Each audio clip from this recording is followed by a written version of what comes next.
All right, everyone, welcome back to the GDQ Hotfix. We've got another episode of the Community Spotlight here for you today. We've got King Dime going to be playing Ultimate Doom and Doom 2 for you. Hey, Railgun. Sorry, one second. I had to fix something real quick. So we've got Dime here, and you had the choice between voting between Doom and Bionic Commando Rearmed 2. You guys chose Doom, so we're ready to Doom it up for you. So Dime, why don't you tell us a little bit about Doom? What originally got you into playing Doom? So way back in the day when I was about 5 or 6 years old, I got to play the game for the first time. So we had downloaded the shareware at home, and I started playing up knee deep in the dead. So that's when I first originally kind of came into contact with it. But then afterwards, I switched over to RTS and Blizzard games, and I didn't really come back until about 2012. Is that when you got into speedrunning it? What started you on speedrunning Doom? I had a friend in the StarCraft community called Knight of Knee who talked to me, and he told me about this cool Doom wad called Scythe.wad. So I ended up downloading everything that I needed to, and I started up that one. And then later on, I saw these events on Twitch TV called Games Done Quick, and I thought, hey, that'd be cool. So I started speedrunning Doom starting shortly after AGDQ 2013. What is it that keeps you playing Doom as a speed game? What really keeps you going on it? Well, being like a really old school community, I was I got just attached to the. Well, okay, let's take it back a little bit. So, in the early days of YouTube, the first speedrunning content that I saw with the game was this 14-minute and 2-second task time by Rambo Bones. And I didn't even know what a task was at that point, but it was just crazy. He was just going around the map, doing insane strafe runs and just crazy tricks like rocket jumps, etc. And he was just blasting through. And I'm like, this is awesome. I got to try it out for myself sometime. And that's where the initial nugget came into my head. But seeing Kubelwagen at AGDQ 2013 actually speedrunning it, from then on I said, okay, this is going to be the game that I'm going to pick up, and I'm going to get this into the next GDQ if I can. I'm going to practice as hard, really hard, and grind it out. And then I submitted it for AGDQ 2014, and I got accepted. Nice. I believe you had a few quick things you wanted to show us before you start your run, but also just wanted to say hello to Mythical 9, who's going to be joining us for commentary. Thank you very much for joining us, but why don't you get into the stuff you wanted to show us before you start the run? Okay. A little story I want to share. Like when I'm going on Twitch TV and I'm seeing new speedrunners for the game, it's very common that I'll go in and they're practicing some of the more difficult tricks. They're trying to do a rocket jump or do a glide, and it's not functioning for them. So if we just go, oops, that's the wrong one. But if we go over here, and you'll notice that this is episode 1, map 7, is so runners will be used to the most basic form of movement. So when you press any input in Doom, it's applying a thrust vector, and the maximum thrust vector that you can receive in any direction going forwards or strafing is up to 50. So if you look at the timer in the top left, I'm going to turn that on, and we're just going to go forward, and we're going to go to that wall, and it's 2 seconds. So we'll do that one more time. Forward, 2 seconds. Now, the vectors are applied individually. So the maximum forward vector being 50, and if we also press a strafe direction at the same time, strafe left or strafe right, and you add the hypotenuse of the triangle, you're going to be able to go 28% faster. That's quick So, math right there. yep. So if we're looking at the timing again with SR40, it's 1.63 seconds. Do that a second time, 1.6 seconds. Now, SR50 adds on two more elements, which is instead of just forward direction plus strafe direction, we're going to add in turn direction and also strafe on. And this will allow us to move 41% quicker than just a normal forward input. So strafe 50, 1.45 seconds. You'll see it's approximately 10% faster than strafe 40. So again, 1.45 seconds. And the last thing I wanted to commentate on that these Twitch streamers that you would see never really understood is you can't just download Doom off Steam and turn on the game and just have it be functional right off the bat for speed running. So what we're doing, if I go into the menu here, is we create a batch file. So your first command here is the source port. So crispy Doom 5.5, that's just patch 5.5. We utilize the iwad.d.wad, that's just doom1.wad. Warp1 is taking you to map 1. Skill 4 is the ultraviolence difficulty. And the important part at the end, dash record, is it's going to allow us to record a small file, which is a way that we can easily send these all to our friends or send them around the internet. Because if you were to try to do like using a video capture device, then the file sizes would be too great. So it was a great way to take advantage in the early days. And then you had communities that propped up around it. But okay, so we have a recording that's going right now. And your turning resolution is lowered in a Doom demo. So if I make very slow movements here, I call these notches. And you can just see every individual movement. Now, so let's assume that we're setting up, say, a rocket jump. Is when we're turning, is I can do obvious setups abusing these demo recordings. But yeah, that's about it. That's about all I wanted to say. But if you want to get into speedrunning Doom, you need to do a little research on these demo recordings and setting up all your hotkeys properly. So are we ready to get started? Railcoon, get the runs going. Start Yep, with we're Ultimate ready to Doom? go. Me too. You want to give me a countdown? All right, we'll get started in 3, 2, 1, go. And we're off. We're going to start with Ultimate Doom. The first map here, Hangar, recently had a 20-year-long record fall at 9 seconds. It's gone down to 8 now, thanks to hard work by Looper, and it was 4 Shock Blast who actually ended up getting that 8-second time. There's a whole video on it. Check it out on YouTube for sure.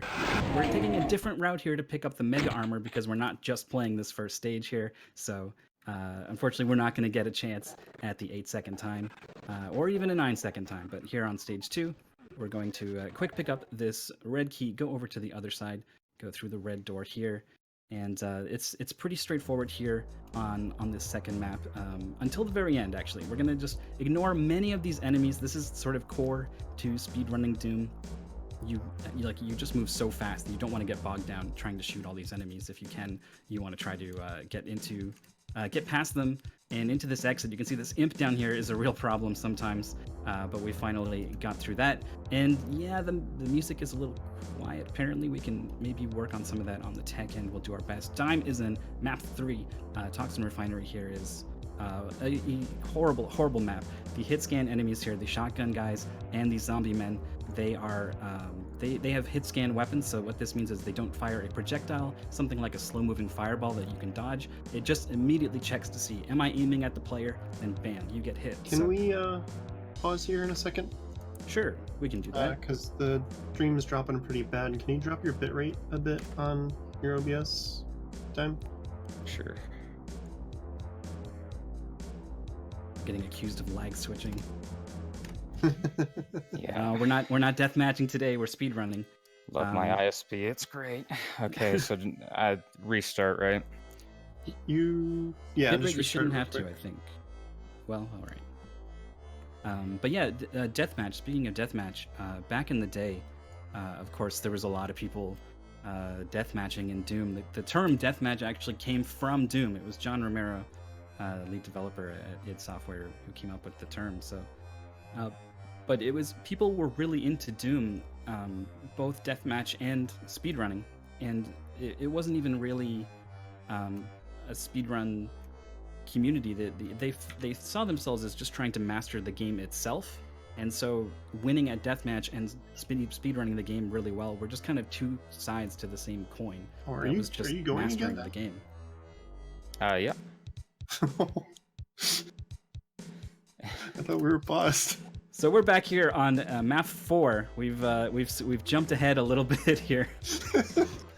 We're trying to open this door. This door is trouble. It's tagged with another tag on a lift somewhere, and while that lift is active, it prevents you from opening the door. So thankfully, we did not have to do the crazy SR50 jump to the exit because we already had that switch.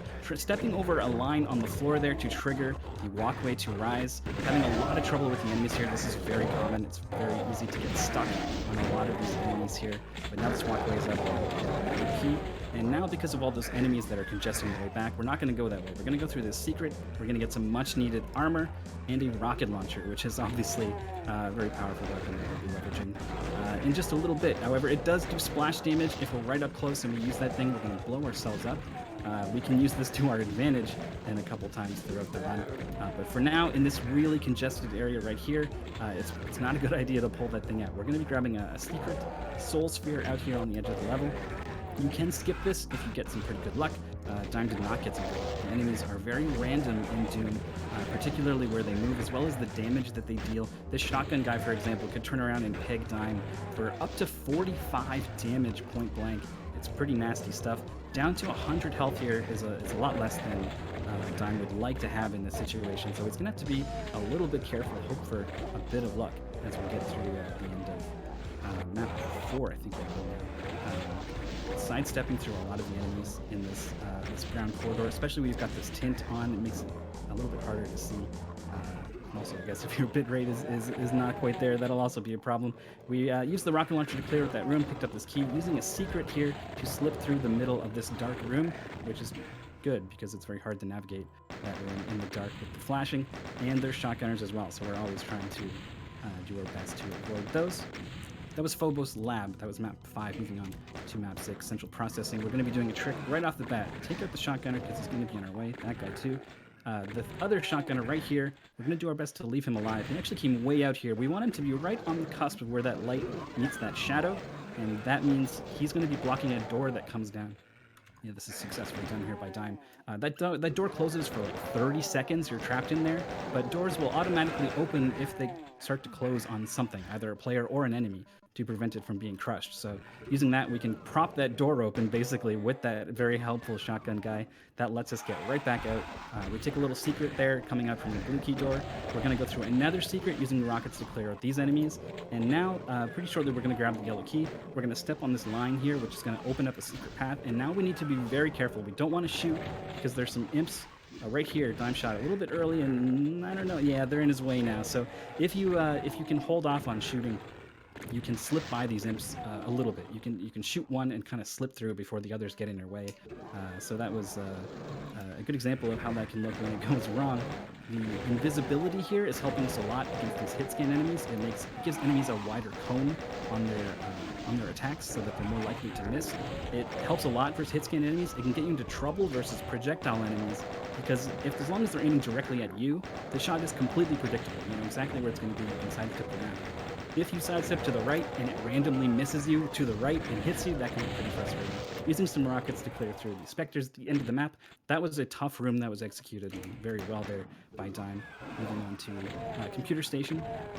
Heading out to the side here, we're going to wait for this lift, unfortunately, and while we're waiting, we're going to try to get as much done as we can shooting some of these enemies around and up top. Lifts take about 3 seconds, I think, as soon as they reach the floor, so it can feel like a pretty long 3 seconds sometimes, waiting for that lift to start back up, so Doom speedrunners are always trying to find something else to do while they wait for that lift. We're going to have another such example coming up in just a little bit. Lots of enemies here, chain gun helping a lot. This lift here, while we wait for it, we're going to fire some rockets, clear the way, and just barely get back on the lift in time. Heading out to the red key here.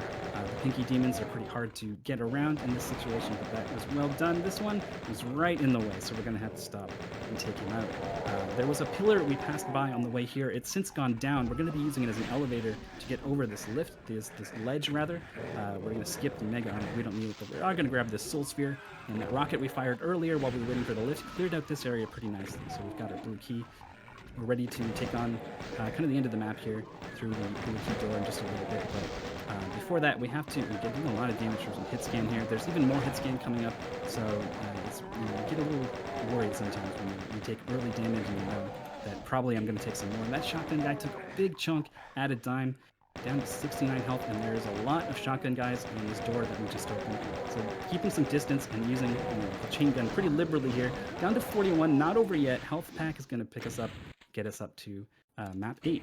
Phobos Anomaly is the end of the first episode here. It's going to finish with a boss fight against 2 Barons of Hell. We're going to grab an extra soul sphere for safety because we were so low on health and resources here. For this boss fight, we're going to fire 3 rockets to the left, 4 to the right. We're going to hope that they behave and don't come too close to us, so we kill ourselves with splash damage. Getting damaged a little bit is actually kind of helpful towards the end of the map. We actually want our health to be low. One final trick here for the episode, trying to get some extra height from that falling. Oh, we didn't quite get it. That is a tough jump. If you get the extra height from the ledge as it's falling down, that can get you through the exit, so you don't have to wait on these stairs. Oh, please. It's about a 15-second time loss, so it's painful. But essentially you get like a boost up when you're attempting to do kind of a wall run trick there. And it just didn't function for me in that case. But an interesting fact about demo recording is that there's an in-game timer at the end of the maps. And on map 8, if you're doing an episode run, is that in-game timer does not show the end time. So if you're doing an episode run, then you only care about maps E1 to M7. So if you go and you check out one of these prestigious old records, like by SCX Vile or Druid of Vor, they don't care about map 8. So you'll see this insanely fast M1 to M7 and just this casual map 8, which is just long and slow. Yeah, it is. It's pretty weird to just throw out the last level of a category, but because Doom rose to prominence through people recording and sharing demos, the demo was kind of held sacred by the community. It's kind of interesting that even to this day, you know, Dime's been running the episode 1 to 4 category, and it's starting to receive some attention now from modern speedrunners. Nice little SR40, I think, is enough to get you across that gap into the exit. But you know, the community is maybe going to start to shift away from some of these older ideals, and it's kind of interesting to see what's in store for the community at large. We've got our plasma gun now. It is it's very loud, so if the volume is low, it's a bit of a blessing sometimes while you're firing this thing, but it's incredibly useful. It does a lot of damage, and it's usable at short range, which you find yourself in all the time in Doom, trying to speed past these enemies. It's really nice to have a strong weapon that you can use at close range like that. So that was the refinery down E2M3. We're about a little less than halfway through the second episode here. We're on to Deimos Lab. This is a map by Sandy Peterson. Did most of the maps in episodes 2 and 3 in like 10 weeks or something. So hats off to them for their hard work. We grabbed the blue key on that ledge there. Health is not looking so good. Hopefully we can sort of limp across the finish line here, grabbing the yellow key before a crusher comes down. It's pretty common to sometimes be low on health in this situation. So Dime could have got some backup health actually, but is feeling confident enough to charge forward, dropping down into a secret, which will teleport us a little bit further on in the level. And this damaging floor here is not going to do any damage actually, because damaging floors kind of pulse every second or so on a global timer starting at the start of the map. So sometimes the second you step on a damaging floor, you take damage, and sometimes you can run on it for what seems like a long time before you actually take damage. And it's kind of random, unless you've got a godly internal clock running that can count individual seconds. Well, if you take actually, if you take a look, Mythical, you can see my weapon that's bouncing left and right. And at the peaks of that, every 0.91 seconds, you'll take damage from a damaging floor. Yeah. That's awesome. Yeah. Oh, that's so cool. So okay, so that you can. I'm gonna start using that now. Actually, there's so many times where I don't want to take like just a little bit of damage. You know, I'm on perfect 200 health, 200 armor, and I don't want to ruin that because I don't know, maybe I've got a bit of OCD in me or something, but having a way to try to mitigate that, oh, that's really cool. All right, so we're done with a fairly unremarkable map into M5, moving on to E2M6, Halls of the Damned, and this is going to feature a really cool trick. Like if you've been watching and like, yeah, you know, he's playing well, but like, where are those tricks that I really like to see? Like, the stuff where crazy stuff happens. We're gonna see some of that now. This is a very particular corner in this map. It's two diagonals rather than aligned to like a straight north, south, east, west grid. And the fact that it is a diagonal is gonna let us do some wall running to clip out of bounds. That was done very quickly there. And now I need to be a little quiet actually as time tries to find the switch here. He's using some audio information to try to hit the switch to end the level from outside the map. And I did that without an audio cue, so wow. I know my stuff. Nice. I saw Dime trying to get that trick without any audio in the AGDQ practice room in 2019, and he was there for a while. He had to borrow someone's headphones real quick just because it wasn't happening. So the fact that Dime was able to do that right there, that was very cool. Also, now we got this rocket jump. First try, easy every time. And vulnerability, of course, makes rocket jumps that much more easy when we're not taking a huge chunk out of our health to do it. We're moving on now to the iconic battle against the Cyber Demon. We've got 90 plasma, not enough to finish it off with just the plasma guns. We're gonna have to use some rockets. Rockets are scary whenever lost souls are around. They like to fly in your way. You shoot yourself with the explosion. So we'll see how Dime does here. Still really healthy, and did get a bunch of damage in with that plasma gun, trying to make that lost soul behave here. It's pretty scary to see them in the background. At least you know they're not like in, to the side or behind you. We're actually gonna have to use a bit of the shotgun to finish this thing. Oh, okay, there it is. We took him out. The Cyber Demon has 4,000 health, which is a ton, and it's also immune to splash damage. So if it was, say, the equivalent of a Baron of Hell, it would take much less rockets. Because the splash damage does... direct damage with a rocket does 128, and the splash damage does 20 to 160. Yeah, really, really big damage ranges in Doom on the damage values, which can be a blessing when you run through a field of shotgunners and you take 3, 6, 5 damage from each of them, or they could just total up to 100 and kill you dead. So it's just one of the things you have to deal with when running this game. Here in the first episode, you might not have noticed, but every time you change episodes, you have a fresh start. 100 health, 0 armor, 50 bullets, nothing but your pistols. So it can be a bit rough. There's a shotgun available there, so we've got that, but it's not enough. So we're going to grab this plasma in this little secret here on the second map. We step there to trigger the floor falling, and then while it is moving, we're going to go get the blue key. We will return to where the floor has opened up with our blue key to open up the exit. Very quick, very well done by Dime. That map has a particular shape to it. It looks like a hand. And the last time Dime tried to hit the auto map and show it off during a marathon run, he ended up getting blocked by the Cacodemons and didn't go so well. So we can absolutely forgive him for focusing on this one. We're on map 3 now. And this, I believe, is where we get, yes, the BFG. So the big frickin' gun, I think, is what that stands for. And it has a very unique way of dealing damage. The initial blast from it hits really hard. It's 100 to 800 damage. You know, it's more than a rocket or anything. But the real damage comes from what happens now. Oh my goodness, these imps, oh boy, 24 health. We're alive. That was rough. A lot more damage than I intended there. But yeah, the shotgun has a variation between 35 and 105 damage, and imps themselves have 60 HP. So if you get unlucky on your shot, the imp is going to survive. So that is the menace of speedrunners everywhere for speed and max. Yeah, absolutely. It's just, you know, some of the randomness, I think, is part of the fun of Doom, particularly in the way monsters move.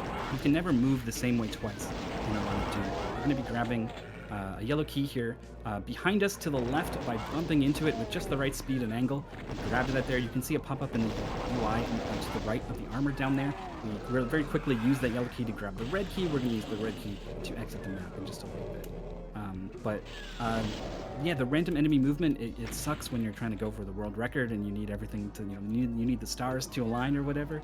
But as a speedrunner, doing the same thing over and over can get a bit tiring. So it's actually kind of nice that in Doom, you're always having to think on your feet, reacting to all the little differences where enemies can be. It means that a different kind of skill set is tested when you speedrun Doom compared to some other speedruns, and it keeps things kind of fresh. Which is a big part that I enjoy about the run, because I've done some runs before that didn't really involve a lot of difficult tricks and very little RNG, and I kind of get bored of those runs, or I just kind of quickly move on. So I'm looking for, you know, some RNG in the runs, but also a high skill curve, so that there's a learning process involved. Skill curve on Doom absolutely immense, just due to the fast movement speed we have, as well as some of the technicalities. Mount Erebus here, this I think is Time's favorite map actually, but it featured that gaudy red and blue flashing texture. It's called Fire Blue. It's hideous, and we love it. Moving on to the next map is Limbo here. Pretty far along onto episode 3. This is a really mazy map. We're going to use some of our precious cells to take out these pinky demons. They're very likely going to be in our way, just like they were there.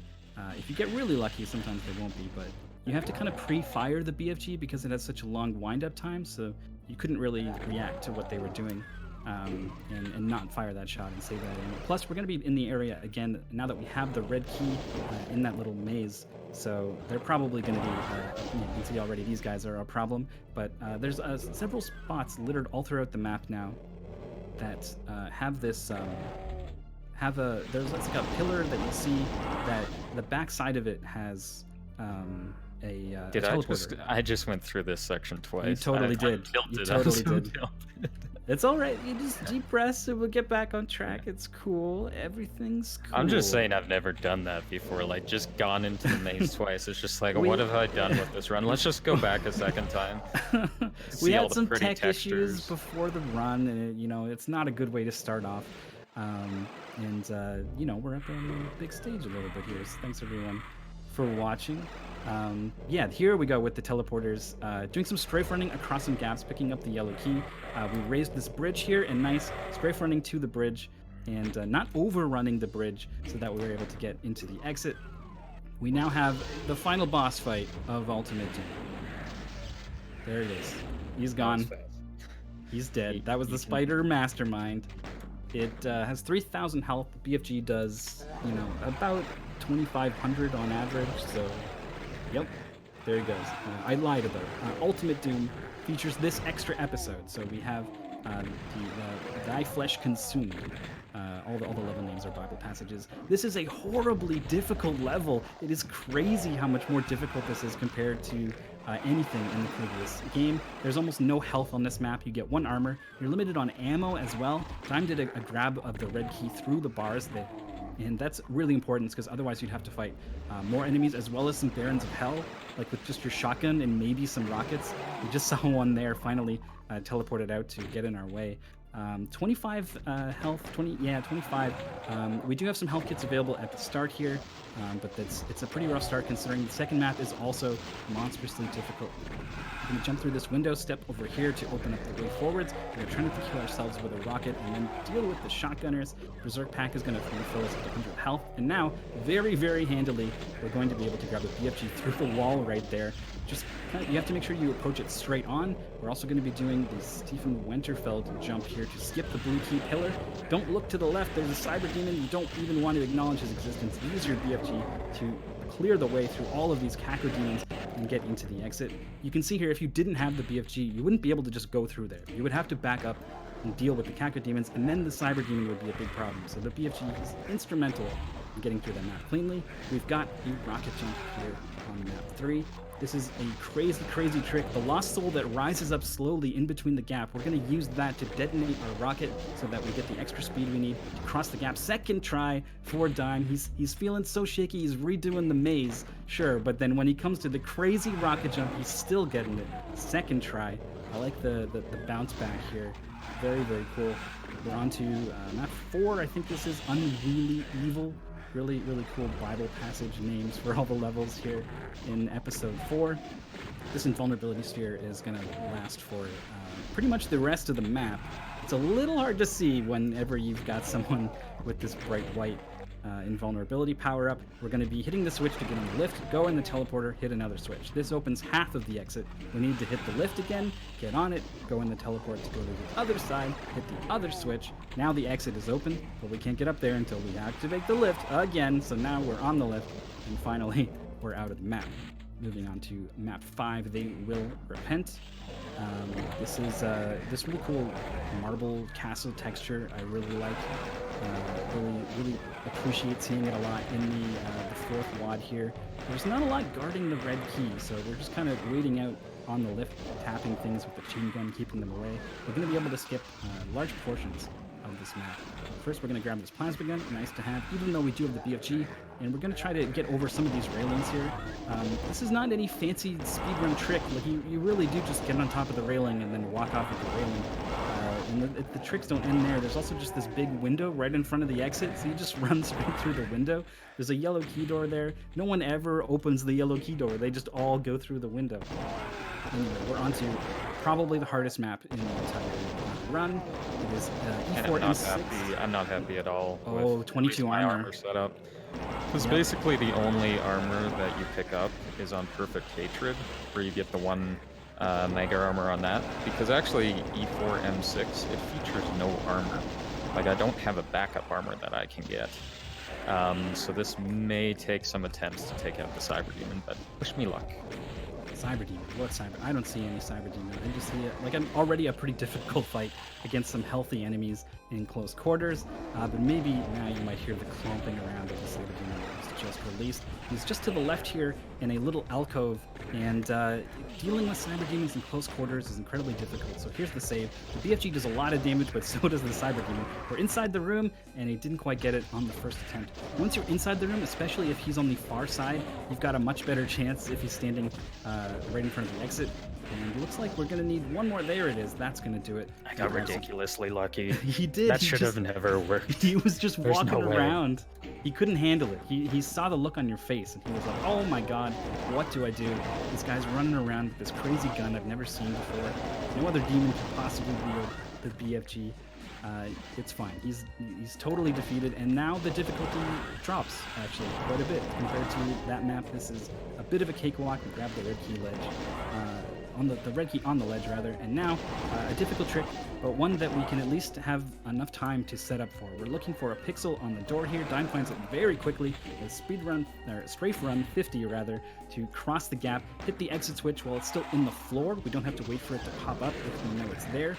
BFG shot to clear out all of these gunners here. Had a chance to grab some extra health at the start of the map through a secret, but Dime felt confident enough to at least go for this safety items over here on this side of the map.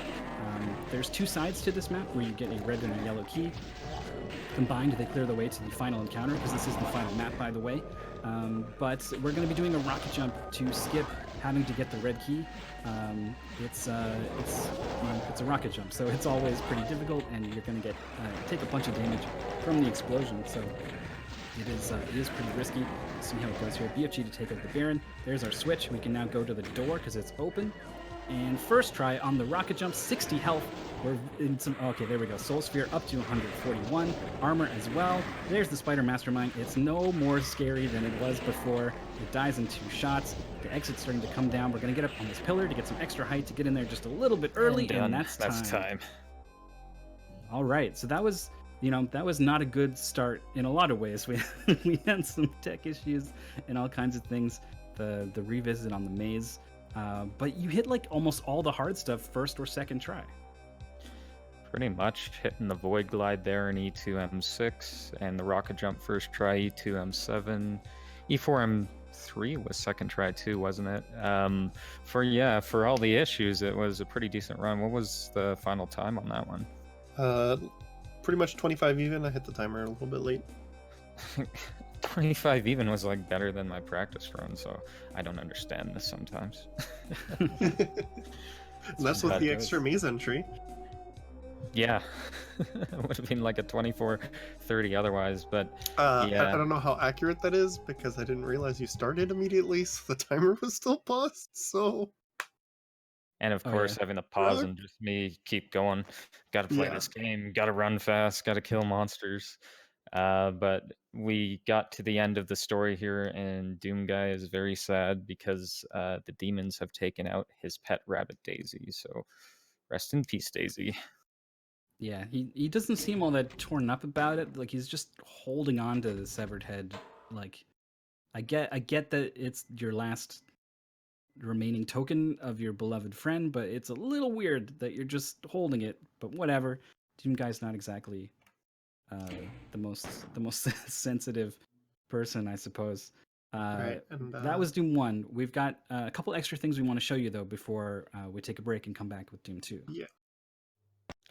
I want to start out here on E1M4 with this SR50 jump because this is the maximum distance that you can traverse on like a neutral plane, which is 192 units. And I read the wiki about this trick, and it said it was inconsistent, that you're not necessarily going to hit it every time, but that's not true because when I was doing practice, I was able to hit it 15 out of 15. So we'll see if we can get that lineup.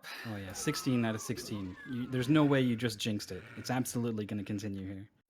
It's easy every time. But if you want to do some practice and just ensure that you have all the hotkeys set up properly, like this is where you would test your SR50. And then otherwise, I just wanted to do a quick showcase with the BFG because for first timers, they will try out the BFG and they will attempt it on different rooms. They'll try it on the boss monsters like the Cyber Demon and the Spider Mastermind, and they won't get a lot of effectiveness out of it because there's two attacks that come with the BFG. There's the main projectile itself, which does between 100 and 800 damage, and there's conical rays that emanate from Doom Guy. And these rays do thousands of damage if you're very close to the enemies. Like you'll still get the rays that come out, but if you're like far away from the enemy, it'll be more in an area of effect, and it just won't do as much. So I'll show you what happens when we have newbie Doom player, 556. They're fighting the Cyber Demon, and you can count with me how many BFG shots that this takes. Yeah, but we're gonna taking care to specifically avoid having any of the extra rays hit the BFG. So we're just dealing with the damage from the main projectile here. I think that's 2 so far. 3, 4. Doom newbie 575 at least is being very, very safe, very cautious here, hiding from the rockets. It's going to get the job done eventually. It was 8, I think. Yeah, that was about 8. And if we count up all of the cells that were used in that situation. 8 times 40 is what, 320? Mhm. Yeah. So if we were to just use plasma and hit every single shot, it takes about between like 180 and 200. That's the entire routing process behind episode 2. And getting the plasma rifle on containment area is we're getting the plasma so that we can take out the cyber demon ASAP on E2M8. But we're going to make use of the rays now. And many people just don't realize that you can kill a cyber demon in 2 shots. So we'll do that showcase right now. So one. This is easier said than done, I think, for a lot of people. Dodging the 3 rockets point blank like that is he's underselling how difficult it is. But there you go, the evidence of the 2-shot. Just doing perfect strafing, and we're trying to use that strategy on E4M6. I call it the prime cyber demon, just kind of sitting there in his marble throne room, and you have to just run in there and attempt to do anything that you can. But the splash damage on a rocket from a cyber demon is 128, and that's the same amount of units that the splash comes out. So it'll be 128 units of splash damage. So if we go back and we remember Doom Guy being 32 by 32, it's about 4 times our body length. But yeah, that's all I had to showcase about Doom 1. All right. Thank you, Dime. We're going to take a quick break here. We're going to be gone for a few minutes while we play some ads. You'll see some ads of upcoming shows as well, and then we'll be back here with Doom 2.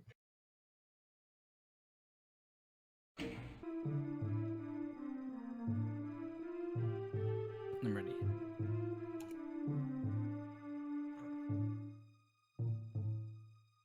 All right, everybody, welcome back to the Community Spotlight presented by GDQ Hotfix. Before we jump back into Doom 2 with our friend King Dime, I do want to go over a few quick announcements. If you did not see already, the game schedule for Summer Games Done Quick is out. So you can head over to gamesdonequick.com/schedule to check that out.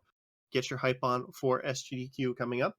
Volunteer schedule, if you volunteered, is going to be on the 30th. And as you saw on one of those wonderful splash screens, the Frames Fatales, it was announced as going to be on the 12th to the 16th of May. It's going to be all women runners and commentary. It's going to include some developer announcements. And, of course, we've got our new friend, GDQ Faith emote, which we Muffin and myself are posting in the break. And with that, we're just gonna... So, Dime, how you doing? You got anything for us before Doom 2, or are we just going right into Doom 2? I'll do the showcases for Doom 2, what I was going to show off after the game. But we had the first release with Doom 1 in December 10th, 1993, and Doom 2 came out on September 30th, 1994, so it wasn't much longer, about 9 months later. And this is going to add in one additional new weapon, the Super Shotgun. So instead of shooting 7 pellets, like the normal SG, it's going to shoot 20 pellets, so it can do anywhere between 100 and 300 damage. And then we're going to get a whole bunch of new monsters. But there was an interesting article that, or an interview with Sandy Peterson, that there was some of the monsters were prepared to be put into Doom 1, but instead they left those out for Doom 2. So that included, I think it was the Pain Elemental, the Hell Knight, the Chain Gunner, and sorry, what's left there? Mancubus. Oh, and the Arachnotron. So the 3 additional ones for just Doom 2 itself was the Mancubus, the Archvile, and the Revenant. But anyhow, ready to get into Doom 2 and another fast-paced speedrun? Yep, yeah. you can countdown when you're ready. Alrighty. 3, 2, 1, go. Almost all the new enemies they added in Doom 2 are way more annoying than almost anything you can find in Doom 1. The first map here, even shorter than the first map in Doom. 6 seconds there, not quite tying the 5-second world record. I'm not sure how many players are tied on that 5-second world record, but I bet it's probably a lot. It's been theorized 4 seconds is possible, but it'll be maybe a little while longer. Dime is clearing out this area of all these gunners because he's going to need some privacy here to set up an incredibly difficult glide. And this here is a west direction glide. And, we got it already. That gives me so much time for explaining it. But Doom Guy being 32 by 32, the glide is also 32 by 32. And, but because of issues with the cosine tables, there's not really a zero value in the game, so it's very difficult to point yourself directly straight. So we take advantage of vertical mouse movement so that we can produce the offset required to complete the glides. And you might wonder, okay, so what did people do before vertical mouse movement? And I have the answer for that, is they found the correct kind of alignment, and then they went backwards and forwards, ramming their face against the wall until it worked. That was it. That was all anyone could do. They were totally helpless, and it's why that trick was considered like a total impossibility for anyone trying to do more than just that one map. Anyone trying to do a whole run of Doom 2, it was crazy to think that you would possibly even think about including that trick. Now it's absolutely standard in every run of Doom 2. So map 3 went by pretty quick there. The Gantlet is not a misspelling of Gauntlet. It is an alternative spelling. It means some of the things that Gauntlet means, but not all of them. We both bothered to look that up because we were curious. The focus opens with a ton of hit scan enemies at the start. Dime did a really good job of avoiding most of the damage. Not that there's much that he can do to avoid the damage. He just kind of hopes and prays a little bit, lighting this box up to get the red key, taking a teleporter back to the start of the map, and just a couple of stray fronts here. One to get into position, one to grab the key. We do have the key, but we fell, so we are not able to do the second one. Just, oh my god, the chain gunner! Look at how mean chain gunners are! Oh my goodness. 25, 15, 13. We are at the end here, and we have a soul sphere right at the start of the next level, as well as our beloved super shotgun. I'm going to go into the backup strategy, actually. I haven't done this for a long time, but at 64% armor, I'm just, I'm kind of scared about going up that staircase, so there are absolutely tons of backup strats that you can use because health and power-ups are a resource.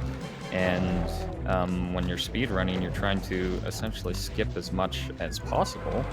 But if you get bad lucks on the rolls, then you're going to have to react appropriately. Because if we look at the enemies here, imps can do between 3 and 24. The Cacodemons, their melee bite, between 10 and 60, I think. Their projectile 5 to 40. There's the Revenant that we meet here for the first time, which is, I'll have to go back, between 10 and 80 for their projectile. That was indeed a Spider Mastermind point blank there, here on map 6. That was the final boss of the original Doom. It's just here on the map, the Crusher. It's called the Crusher because he's chosen a bad place to stand, that Spider Mastermind. There is a Crusher waiting to squish his gigantic brain into goop if you turn it on, but we don't really need to. We're just in there for the blue key, and we're back out. Hitting the lift here. Going to be encountering some more. There was an enemy that stopped the lift there, which was too bad. But the first elevator trick. So the very first Doom 2 movie was done back in the 1994, 1995 by Hugh Gerlich in about 55 minutes. But the first time that I really saw kind of tricks getting implemented into the run was by Daniel Demon Lord Lundgren. And he improved the times from approximately 55 minutes to 35 minutes. And then you had Adam Hagee, who is, he was the administrator of Competin from 1998 to 2005. And so Competin started itself in 1994, and it was maintained by a British university. But it wasn't until 1998, which Adam did take over. But he got a 30-minute time and 54 seconds. And then afterwards, you had SDX Vile, Drew DeVore, Radek Pekka, and Henning Skogsto, all improving the time up to 26, in the 26-minute ranges. And then Looper, improving it to, just a difficult trick here. 1 frame trick. Yep, it's 35 frames per second basically is how Doom runs. They call them ticks. I guess like a clock tick in the game. This has been, in practice for Dime, this has been surprisingly consistent for such a precise trick. The map did simple here. You're supposed to kill all the Mangybai. Okay. Oh, yeah, that would be an issue. Killing the Mangybai triggers some spiders to show up. You kill the spiders, that raises the little edge that gets you up onto this ledge to hit this switch in the middle. The end of the map is just right there out in the open. But just tantalizingly out of reach. Yeah, not my best rendition of the did jump, but it is pretty tricky because using your SR50 with the 4 inputs as once and hitting your rocket at the right time, easier said than done. Yeah, Come on, Barons, let me through. Yeah, we're out of the locker room here. You do get that invulnerability, but that's not going to move the enemies out of your way. Tricks and Traps is a really interesting level that it's in the name. It really will throw some pretty mean stuff at you. Like these platforms that sink down when you step on them, there's no way out if you end up down there. So good job not falling into that. Speaking of pits, the pit is the very next level. This is a lot more vertical than a lot of other maps, especially in Doom 1, so it's pretty cool to see this sort of them leveraging the fact that this is ostensibly a 3D game. There's some parts about Doom that kind of aren't really 3D. It's kind of a 2.5D is what people like to throw around. Dime was moving around there to get into this area, which has our yellow key. We're going to rocket jump all the way across. It does take a big chunk out of our health, but we have the plasma to deal with all these enemies here and some health waiting for us at the switch. That switch gets us out of this room, but we can't get to the room until we deal with some of these ledges here. So we're repeatedly, we just missed it, so we're going to have to do this whole cycle again. Hitting this switch here was what Dime skipped with the rocket jump, lowering this section here. Now that we're here, we hit this one, lower the next one. Not done yet. Need one more to lower the final one. Good thing for reminding me they're mythical. But, that was because I got blocked off by an imp there. And just talking about 2.5D is all of the monsters have infinite height. So no matter where you are in the Z-axis, you'll get blocked.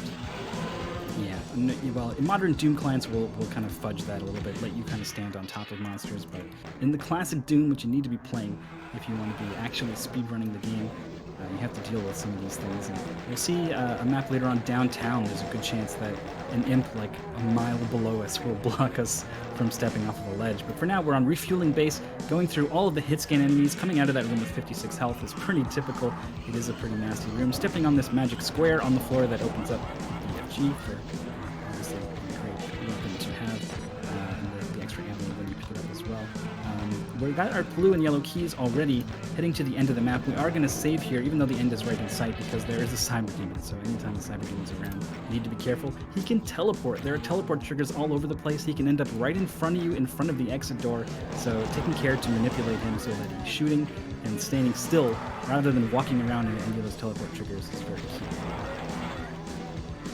So Circle of Death here was one of the pretty popular deathmatch maps in Doom 2, because you had people who were playing the normal game, but there was so John Romero, it was said, had coined the term deathmatch, where you could play against other players, and this was just like a novel concept in the day. But speedrunners didn't necessarily only speedrun. There was many examples of great deathmatchers and classic deathmatchers that used the movement skills that they'd honed through that and then took them to speedrunning. So 2 examples of this are Ocelot and Chewie. and just seeing me go through refueling base is there's a legendary demo by Ocelot where he gets 25 seconds. So if you just get a chance to search that up, it's an insane speed run. Yeah, this is I was talking to some of the members of the Doom community to learn about some of these people and their stories, and that was one of the ones that they said we absolutely had to go watch. So definitely do encourage you. Time is now at the end of Factory. The beginning parts of Factory are pretty whatever. You do grab a key through a wall, and that's cool, but we've seen that a couple times now. We're done with it. What's cool is Cacodemons and 5 switches we need to hit all around the outsides of the map. Very difficult to deal with the rising and falling platforms, especially because, you're probably going to reach this point at slightly different times. Really well done in that room, by the way. But the platforms are also random, whether or not they're rising or falling when the map starts. So you need to enter the room, immediately read and react. Where are these platforms? Which switches can I hit now? Which ones will I have to wait for? And it's very difficult. Dime handled that very well. And here, just like I said, perhaps I jinxed it. The enemy did block Dime as he was falling off of the cliff here, even though it's so far below us right now. That infinite height just getting us a bit of a reposition there, but not quite going to work out. Need to find that teleporter once again, and our invulnerability is running out, so we are going to time with these enemies here. But there's a second invulnerability if I can get here. Worst case, let's just go with the map reset. Get this a second try. Just keep getting our arachnotrons and cacodemons that are getting in my way. So, Mythical, you want to explain the fun audio split that's going on? Yeah, so you guys, everyone's been, the Doom music is so iconic, and people have been saying, like, oh man, we want the music. Dime has the music, it turns out, on his end. He doesn't have the gunfire that you're hearing. At some point during audio setup, he split the game, the music, and the sound effect audio somehow I have no idea how that's possible. It should be coming through one channel altogether, but here we are. So we get the sound effects. Doing some testing later is right. Kind of a stressful day from work, and then oh boy, what's going on with the audio? Unfortunately, this is the worst case scenario, right? Like everyone wants to hear the music, and Dime wants to hear the sounds. There's a lot of information that's conveyed through the audio in this game. Sometimes very crucial, like when he was trying to get the out of bounds switch press. You can hear Doomguy do that classic every time he tries to hit something on a wall. If you're fishing for secrets, you're probably running your face alongside every wall in the game, making that sound, and it helps. It lets you know when you're close to hitting the switch. So this really is the worst. If we switched it so you guys got the music, Dime got the sounds, that would probably be a lot better for all of us. But unfortunately, the tech gods have just forsaken us here today, which is fitting since we're hellbound today. In the inmost dens right now, a very cool map jumping from structure to structure. Also just some really cool shapes with the texture. Like, they couldn't really do slopes in Doom, but they've got some, staggered, nice rocket jump. Oh, didn't quite get it there. We are trying to get straight to the end of the map with this rocket jump. But, there's things shooting at us. It's really not so easy to find the correct setup. Second try for Dime, 23 health getting into the exit. Pretty common to end up really low on health, but we get to refill very nicely here on map 15. The industrial zone, I think is what it's called, and it houses the secret map. And this used to be part of the route, actually. The secret map is very cool if you haven't seen it before. It is a total remake of map 1 from Wolfenstein 3D. And you used to see it. It used to be part of the route to actually go into the secret exit, finish that map, and then dump you out to map 16. I have to make an assumption on an audio cue here. Oh, right. We're going for a 0 press here. I can't hear it either, so I'm not going to be able to tell you. But hopefully that just hit the key for the... Oh, wow. I can't believe you just did that. Wow. Oh, man, that just speaks to the experience that Dime has here. Pressing the switch through the wall, it's 48 units away, which is further than you should be able to press a switch. But it was found, somewhat recently. I think it was technically like a year or two ago that it was found. But very recent, and it was a combination kind of find between Zero Master and Shock Blast, which are two new school runners who are both movement beasts. So recently there was a 20-plus-year-old record on the hanger in E1MA, which was 9 seconds initially by Thomas Panter. And Shock Blast beat that in February by reducing it to 8 seconds, which is crazy. Yep, it's like an 8.97 or something, because you had to absolutely push it to the limit. We had a glide there, a guided glide, which means we had a wall to kind of get us at least partially lined up to make the glide. I gotta reset that one. Oh, you hit the trigger in that room there. Yeah, there's a trigger of Cacodemons that I'm trying not to have spawn. Yeah, you can see Dime's kind of like really awkwardly and perilously on the left side of those platforms. That's because he's trying to avoid the trigger, like we said. There's some specters there that we're just going to walk around, but there's a lot more here that are really in the way. So we are going to use some of our precious cells to deal with that with the BFG. Imps at the top here are, of course, right in our face. Pretty much avoidable, unavoidable that it's going to happen. We are going to skip another chunk of map here with another press through a wall. This time we're going to be standing on a damaging floor while we do it. So, you know, the clock is kind of ticking here. And again, Dime doesn't really have the visual, or the audio cues rather, but we look into and we see that the pillars are indeed going down. We're going to get an introduction to a new enemy here for a little bit. On the right there, you maybe saw it for a frame or two, the Archvile. He didn't even try to attack, so you didn't get to see his incredibly annoying attack animation that fills your entire screen with flames. But if you know how it works, it's not too bad. You need to be concerned only with the end of the animation. That is when damage is dealt. That's when you get knocked into the air, which you can actually use for a jump if you're being very clever. But he's not, obviously he's long gone, but we will see more Archviles later on. We'll get a good look at their attacks probably. They also revive enemies who are dead nearby. They're just the worst. So having a limited encounter with one is definitely what we like to see. There was a competition for this map, and it was a new category where you just had to get 100%, which includes kills, items, and secrets, and the winner would get $100. And you know the first thing that happened with the competition? Somebody tried to cheat to win $100. They tried to cheat Looper out of $100. So we have not seen another competition for money. Wow, immediately corruption on the very first event, unfortunately. Maybe, you know, some speedrunning tournaments with cash prizes are starting to pop up. You know, could maybe see something happen in the near future. But on Citadel here, it's a Citadel, but it's got some annoying teleporters. Like, you know, we saw that Soul Sphere, but then you hit the teleporter that gets you out of there before you get it. Red key here, possible jump over to the blue key, but it's so ridiculously precise, Dime is not even going to attempt it here.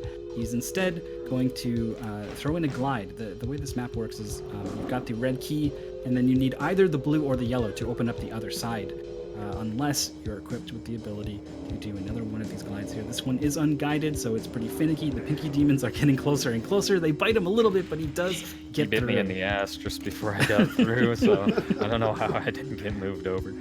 Just a little like encouragement, you know, just a little bump from behind there. Thanks so much. We're into Gotcha, the very iconic map. That first door that we saw right at the start of the map. You go through, you got a Cyber Demon on the left and a Spider Mastermind on the right, and you go behind one of them so they shoot each other and you watch them fight, and it's really cool. But it's just out of the way. We don't need to do any of it in the speedrun. We just run straight through the lava and get into kind of the back half of the map here. Secret teleporter to get onto the Megasphere, which is nice because we have to wait on this damaging floor a little bit while this wall comes down, get some plasma, and basically ready to get to the map here. A bit of a zigzag, and it's a lot of enemies, but we're through pretty cleanly, so that was nice. That was map 20, so we're on 21, and that means we're about 2/3 of the way through the run. Nirvana has what, 3 glides, I think, all coming up. That was one. Here's the second one. This is the toughest one. The imps like to mess with you here very quickly, getting that glide here. We're going to get one more. That you're mostly safe from the imps here. The bars are now protecting you when they were supposed to be keeping you out. We're going to get a bunch of speed and use the rocket to propel us. Oh, that didn't do it. So we can get hit one more time, but only one more time. That did it. Into the teleporter, into the exit. We're at like 29 health or so, so there is some health available right here. We're absolutely going to need that and the armor. And You can activate the secret here. This torch is green. It's different from the others. That's your cue to press it, get behind. Going through the teleporter after firing the BFG, but before the projectile comes out, lets us actually shoot it on the other side and not wake up any of the monsters that are there. And that lets us get some nice positioning on some of them and not take much damage from the chain gunners. We've got another glide through the bars there, also well done. That red key that you saw to the left, we're going to try to grab that now by rocket boosting off of the wall here, backwards into the key. And it's kind of hard to see if he's got it or not for a while. I'm doing a save here, just being so low. Because we had that issue with Nirvana where these enemies do so much damage. Like, you can be watching these runs and just assume like, oh, it's easy. No, if you make mistakes, monsters will crush you. Yeah, you had 50 health. That literally I blinked in, it was all gone. The chain gunners largely responsible for this. Actually increasing health going through those chain gunners towards the end into barrels of fun. This is anything but fun, but certainly there are barrels, so 50% correct. Two different strats that we can do. If the Mancubus does not destroy the barrels, then we're going to do a thing running trick, which is basically a wall run across these barrels. Boom, on the other side. First try. That is a very, very difficult thing. Also, like plenty of health and armor. It's pretty common to get banged up there. I think the world record by Zero Master currently drops down to like 8 health or something. Elemsky, oh, Elm, 33. Right. Yes. It's very close actually between the two, but Ellen does have the record. Drops down to 8 health there, dodges a Pinky Demon, and then grabs the Megasphere to get all the way up to 200. One of Dime's practice runs as well was in a very similar situation. Thankfully, this one was not so pulse pounding, I guess, as we move on to the end of the map. Make sure to blow up those barrels from a safe distance. Moving on to what is maybe even somehow more annoying than the barrel level. It's the chasm. There is a very, very long fall if you fall down. We do intentionally drop down here, though. Why don't you quickly explain Sedlo's his demo on this map? Yeah, Sedlo is a player who is like really good at deathmatch and speedrunning. Was kind of an all-around player and famously grinded this map like crazy. I'm not sure if I have the numbers correct. I thought it was 36 seconds, but they got a time of I think I'm going to say 36 seconds. 430 times before they finally got the 35 second, the 1 second below. They were on the threshold for so long, 430 successful runs before they finally cracked it. And another one of those stories that someone said, like, you just absolutely have to see. There's so many stories like that in Doom. It's just something that happens because the game's been around for so long. So many people have touched the game, left their mark on it. It's really cool. That this is the case. Very few games have lots of games certainly have been around for 20 years, but so few have had players organized around competing in it, especially speedrunning them for nearly this long, right? The earliest speedruns were, around like the mid 2000s was where we started to see things that weren't Doom or Quake. So extra 10 years of history in this game. And the last updates of the competing servers were like around that, right in 2005, and there was 48 different names if you checked in kind of the data in the database of the runners back at that time, which is it's just a huge amount for wrong switch. But there was one of the players called Mike Tolliver, and you would think, oh, all speedrunners are maybe they're in their teens or 20s or 30s, but Mike, when he started up Doom all the way back then, he was 49 and he was a biology professor. He is now 70 years old, so somewhere out there's a retired biology professor who could kick your ass at Doom. I really love thinking about that. If you want an idea of how much history there is to this game, on the Compet End site, there's a little note in the bottom about people would do this when they had their own homemade websites before like Squarespace and things. A little note that just says this website's best viewed in 800 by 600 resolution, and don't worry, it's Netscape and Internet Explorer tested. Some kids here in the GDQ chat don't even know what Netscape is. All right, that's the abandoned mines done now. We're very far along. Moving on to the monster condo. I hear that it was a lovely area until all the monsters moved in. We're going to be skipping most of the map here thanks to Barney. Barney is an Archvile, and he's right here. We're going to have him open this door for us. He doesn't have a red key in his pocket, and this is a red key door. But thankfully, Archviles move so quickly that he can actually hit the trigger on the other Barney. side. That's wow, the yeah. opposite of the GDQ run. But you might wonder why the name Barney, and that's because we've made the assumption. So in Half-Life, there's a guard that helps you open a door by throwing 2 grenades in.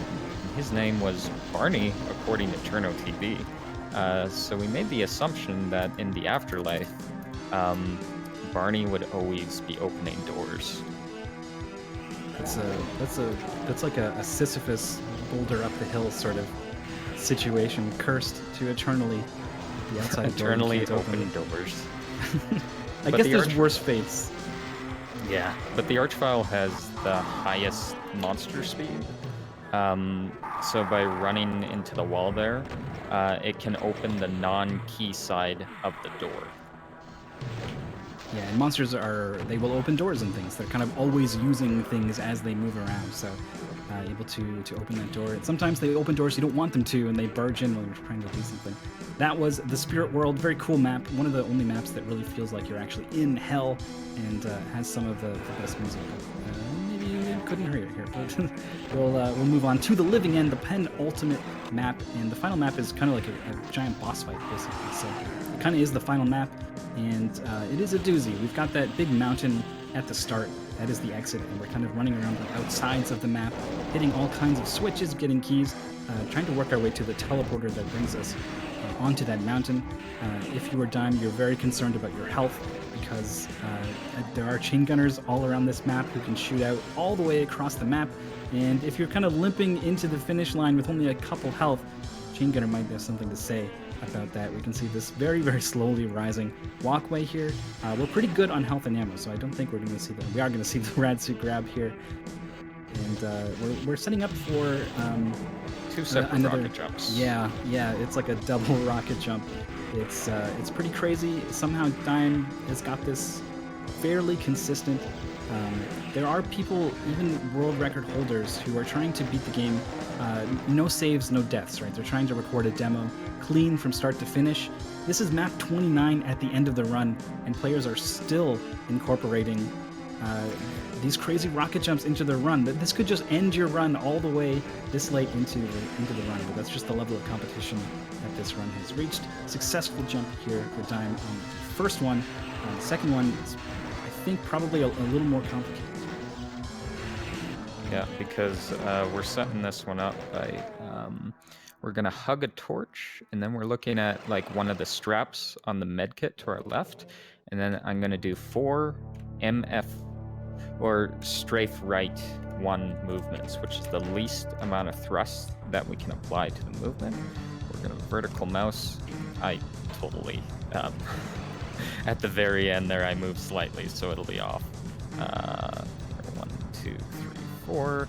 Vertical mouse movement back.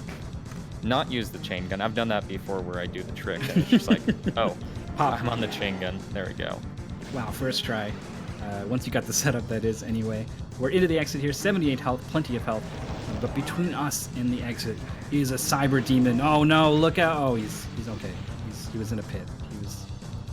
The pit was rising. He would have been there in a couple seconds, but just a couple seconds too late, running straight into the exit, moving on to the finale. The Icon of Sin spawns monsters repeatedly here. You want to be a little bit mindful if one of those cubes is actually heading your way. Right there, actually, like we just saw. If a monster spawns on top of you, you will be telefragged. Okay, let's see. Setting up now. Trying to get 2 rockets in on the way up. Looks like it didn't quite get it. Oh, we got 2. You can get a 1 cycle if you hit 2 on the way up. I shot just slightly too late. So we'll see if we can cap it off here. There we go. 2 cycle Icon of Sin and time. That's right. Yeah, we were a bit late on that one. You can see the in-game time 25:16. Not bad. Not bad. Real time was a 29:44. So this was a pretty good run. a couple hiccups, but a lot hitting a lot of the difficult stuff on the first or second try. But yeah, before we end out here on Doom 2, I want to show a couple of the interesting tricks in the game, but we have this nemesis of a trick called a glide. And I just wanted to kind of show the setup for one of them. So we're going to be doing the easiest direction glide, which is going from east to west. Your easy directions are east to west and north to south. So if we kind of go up here on the wall, what we want to do is, like I said, about talking about the cosine tables not equaling 0, but we can still find a position where we can move very slowly left, which is this one right here. So if we're 1 notch to the right, then we're going to move kind of quickly to the right. If we're 2 more to the left, we will also move quickly. So when you get here is where we can see kind of the intersection on this glide. We have the flat plane on our left, and we have the straight plane. So again, we're going to find where we go very slowly left. I'm going to press my strafe on key so that I can manipulate my position. And where you see again this intersection, that's what we want with the trick. So we want to be a little bit to the right. There we go. And then I'm just going to hold forward, or just W, nothing else. And you can see kind of a subpixel section on the left side of your screen. Once you see this, we can just stop. And then I'm going to take my mouse, a vertical mouse movement, and we're going to attempt to do an MF1 movement with that, which again is the least amount of thrust that you can apply. So you're going to barely see Doom Guy. Nope. Turn that on, get back in position. You should barely see me move, and easy. You get in. Next one, I want to show, there was a lot of evolution on the Inmost Den's rocket jump over here. So the current one that you saw on the run was using this platform, but at different points we've used every single platform for the rocket jumps. So there was this one, the earliest method of the rocket jump. Sorry, we have to go 1 notch there because we're in this wall here. When you're setting yourself up, you'll kind of get into a nook and then you'll stop moving. But why would you use the rocket jump that we do now in the runs? Is it's all based on how many enemies you have to take out. So on the left platform, there was 1 chain gunner, and in the middle platform, there's 1 shotgunner. We only need to take those 2 out in the current variation of the rocket jump. And that is the quickest way. If you were doing this one, or the... What is Doom Guy doing? I don't know. Oh, it's a lost soul. Oh. Yeah, you can't hear the sound. Right. You know, Oh He's boy. just like moving on his own. What is going on? He's possessed. I was like, what is the sound? And I forgot you couldn't hear him. Yeah, I can't hear him either, so I can't even bail him out here as the co-pilot. Oh boy. But in this structure here, we'd have to take out like all the imps, multiple hit scanners, and then you'd have to set yourself up at this position. That was too early. I haven't done this one in practice in a long time, but yeah, that is where you use the middle variation. But there's a cool one, which was in the middle of these 2 tricks, and it uses a combination of a wall run and a rocket jump. So should be that position here. So if we embed ourselves in the wall and then we move up, boom, you just kind of blast yourself back. And there's a 4th rocket jump, which is the individual level strategy, and that's going to make use of you can conserve your momentum in Doom by abusing. If you have a very low value in the X or the Y coordinate and an extremely high value, when there's been calculations go on, it gets really screwy, and we can take advantage of this with conserving our momentum. So I'm going to use vertical mouse movement forward, and we're going to go to the right. This might take a few tries, but you'll see that I'm constantly moving on the wall. And we took advantage of this in E4M1 and Doom 1 to do the key grab there. So like our bounding box is like on the other side of the wall, like depending on our movement speed. Okay, get on the right inputs here. Straight 50, there, straight to the exit. And that's it. That was the last thing I wanted to show with Doom 2. There is so many tricks and so many routes out there, but if you are looking to see the current world record for Doom 2, that is Elimsky's, or ELIMZKE 1833, and you should be able to easily find that on YouTube if you search it up. Also, speedrun.com, I think, has that run as well. It's not the best resource for Doom. It doesn't have everything on there, but you will find Ellen's run on there. I believe you had a couple community resources you wanted to plug. Do you want to shout those out real quick? Yeah, we didn't get a proper link to the Discord, but doomworld.com is the place you should go. If any of this seems interesting to you, absolutely head there. And then hopefully we'll find the Discord. If you're watching on YouTube, hopefully we'll have a link in the description for you that you can follow it on the Discord. Apparently it's incredibly active with basically everyone who's playing Doom currently, both speedrunning and mapping and all kinds of things. You can find them on that Discord, and hopefully you do. I hope that you guys got kind of inspired by some of this stuff to go out and see kind of what else Doom has to offer.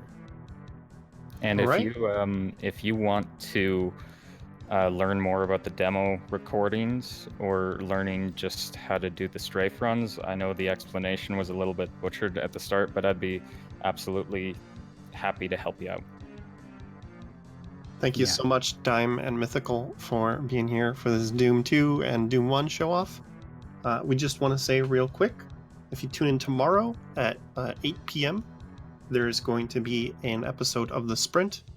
And after that, our next show should be on the next Monday, which will be another Community Spotlight. If you did not check the voting last time, the voting was between Bionic Commando Rearmed and Kirby Superstar Ultra.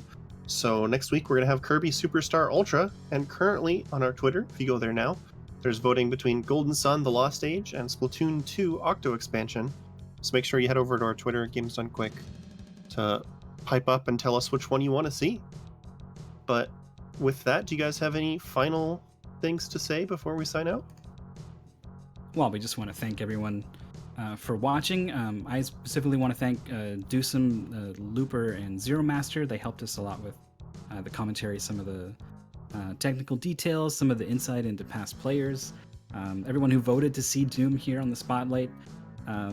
It's Doom's one of the first games ever to have a dedicated speedrun community, so we couldn't have. We talked a little bit about some of the great players like Andrus Jonsson, Ocelot, Adam Williamson, Styxvile, Demon Lord, Uwe Gierlich, Adam Heggie, Sedlo Chewy, Henning. But we didn't get to tell you really more about them because there is more to say, and there's plenty of other players, especially players still speedrunning Doom to this day. We didn't get to talk about a lot of how deathmatch played into speedrunning and the two things keyed off of each other. We didn't really get to talk about the mapping scene, where dedicated creators have made thousands, tens of thousands of levels over these 20 years. They're still doing it to this day. Eviternity came out, I think, late last year.